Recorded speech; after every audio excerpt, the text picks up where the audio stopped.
Madam ಇದ್ರ ಜೊತೆ ಈ ಕ್ರೈಸಿಸ್ ಟೈಮ್ನ ಸಂಕಷ್ಟ ಸಮಯದ ಯಾವುದೇ ನೀತಿಗಳಿಲ್ಲ, ಅದಕ್ಕೆ ಸಂಕಷ್ಟ ಪಾಲನೆಗೆ ಸಂಬಂಧಪಟ್ಟಂತೆ ಇದುವರೆಗೂ ಯಾವುದೇ ಸೂತ್ರಗಳಿಲ್ಲ. ನೀವಿದ್ದಾಗಲೂ ಕೂಡ ಇದು ಸಮಸ್ಯೆ ಆಗಿತ್ತು, ಆಗಲೂ ಕೂಡ ಕೋರ್ಟ್ಗಳು ಸಾಕಷ್ಟು ಅಥವಾ ಪ್ರಾಧಿಕಾರಗಳು ಸಾಕಷ್ಟು ಆದೇಶಗಳನ್ನ ನೀಡಿ. ಈ ಸಂಕಷ್ಟ ಸೂತ್ರದ ಬಗ್ಗೆ ಏನಿಲ್ಲ ಸರ್ ವಿಪಕ್ಷವಾಗಿ ಮೇಲ್ಗಡೆ ನೀವು ಇದ್ದೀರಿ, ಕೇಂದ್ರದಲ್ಲೂ ಅಂದ್ರೆ ನಿಮ್ಮ ಸರ್ಕಾರ ಇದೆ, ಈ ಒಂದು ಸಂದರ್ಭ ಸಂಕಷ್ಟ ಸೂತ್ರಕ್ಕೆ ಯಾವುದೇ ರೀತಿಯಾದ ಒಂದು ಮರ್ಯಾದೆ ಪಾಲಿಸಬೇಕು ಅಂತ ಈಗಾಗಲೇ ಕೇಂದ್ರ ಸರ್ಕಾರ ಕಾವೇರಿ ವಿಚಾರವಾಗಿ, ಮೇಕೆದಾಟು ವಿಚಾರವಾಗಿ ಮೊನ್ನೆ ಪಾರ್ಲಿಮೆಂಟಲ್ಲೇ ಸ್ಪಷ್ಟವಾಗಿ ಹೇಳ್ಬಿಟ್ಟಿದೆ. ಕರ್ನಾಟಕ ಏನು ಬೇಕಾದರೂ ಮಾಡ್ಬೋದು, ತಡೆ ಮಾಡೋಂಗಿಲ್ಲ ಅಂತ ಹೇಳಿದ್ದಾರೆ. ಇಷ್ಟು ಹೇಳಿದ ಮೇಲೂ ಕೂಡ ನಮ್ಮ ಮುಖ್ಯಮಂತ್ರಿ ಮುಖ್ಯಮಂತ್ರಿ ಜೋಸಫ್ ಜೊತೆ ಸಂಧಾನಕ್ಕೆ ಕರೆದಿದ್ದಾರಪ್ಪ. ಕಾವೇರಿದು ಕೇಂದ್ರ ಸರ್ಕಾರ ಆಯಿತು, ಕ್ಲಿಯರ್ ಆಯಿತು, ಗ್ರೀನ್ ಸಿಗ್ನಲ್ ಕೊಟ್ಟಿದ್ದಾರೆ. ಇಷ್ಟಾದ್ಮೇಲೂ ಕೂಡ ಅವ್ರನ್ನೇ ಕರಿಬೇಕಾಯ್ತು ಮೇಕೆದಾಟು ವಿಚಾರವಾಗಿ. ಕ್ಯಾನ್ಸಲ್ ಮಾಡಿ, ಈಗ ಹಂಗಾರೆ ಕ್ಯಾನ್ಸಲ್ ಮಾಡಿ. ಬಂದ ಆ ಮನುಷ್ಯ ಇಲ್ಲೇನು ಕಡ್ಡಿ ಅಲ್ಲಾಡ್ಸೋದೇನು ಬೇಡ, ಆ ಮನುಷ್ಯ ಕ್ಯಾನ್ಸಲ್ ಮಾಡಿ. ಇಲ್ಲಿ ಬಂದು ನಾನು ಮೇಕೆದಾಟಿಗೆ ವಿರೋಧ ಅಂತ ಹೇಳ್ಬಿಟ್ಟು ಆಚೆ ಹೋಗೋಕೆ ನಾವು ಕಾಯ್ಬೇಕಾ? ವಿಧಾನಸೌಧದಲ್ಲಿ ಬಂದು ಕ್ಯಾನ್ಸಲ್ ಮಾಡಿ.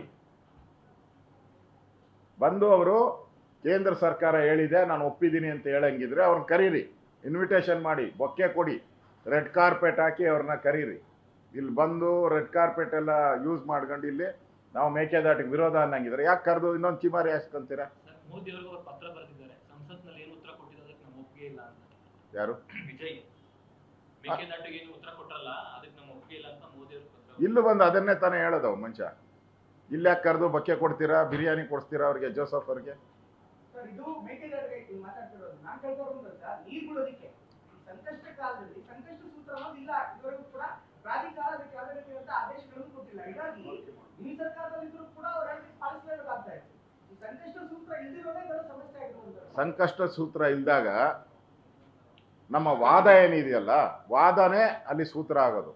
ನಾವು ಸರಿಯಾಗಿ ವಾದ ಮಾಡಿದ್ರೆ, ಈಗ ನಮ್ದೇನು ಪರಿಸ್ಥಿತಿ, ಬರಗಾಲ ಇದೆ, ನೀರಿನ ಪ್ರಮಾಣ ಏನು, ಬೆಂಗಳೂರಿಗೆ ಎಷ್ಟು ನೀರು ಕೊಡಬೇಕು, ಮೈಸೂರಿಗೆ ಎಷ್ಟು ನೀರು ಕೊಡಬೇಕು, ಎಷ್ಟು ದಿನ ಆಗುತ್ತೆ, ಡೆಡ್ ಸ್ಟೋರೇಜ್ ಎಷ್ಟು ಇರಬೇಕು, ಇವೆಲ್ಲವನ್ನ ಎಕ್ಸ್ಪ್ಲೈನ್ ಮಾಡಿ ವಾದ ಸರಿಯಾಗಿ ಮಂಡನೆ ಮಾಡಿದರೆ ಈ ಪರಿಸ್ಥಿತಿ, ಈ ತೀರ್ಮಾನ ಬರ್ತಾನೆ ಇರಲಿಲ್ಲ.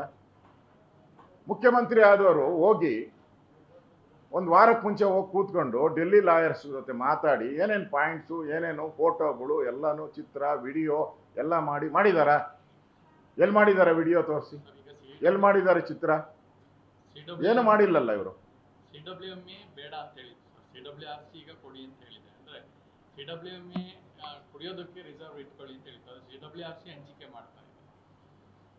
ಈಗ ಮೊನ್ನೆ ಅದು ಸ್ಟೇ ಕೊಟ್ಟು ಮುಂದೂಡ್ದಿದ್ರಷ್ಟೇ, ಇವತ್ತು ಆರ್ಡ್ರ್ ಮಾಡಿಬಿಟ್ಟಿದಾರಲ್ಲ. ಆ ಸ್ಟೇ ಕೊಟ್ಟ ಪೀರಿಯಡಲ್ಲಿ ನಮ್ಮ ವಾದ ಮಂಡನೆ ಮಾಡೋಕ್ಕೆ ಮುಖ್ಯಮಂತ್ರಿಗಳು ಎಲ್ಲಿ ಸಭೆ ಮಾಡಿದ್ದಾರೆ?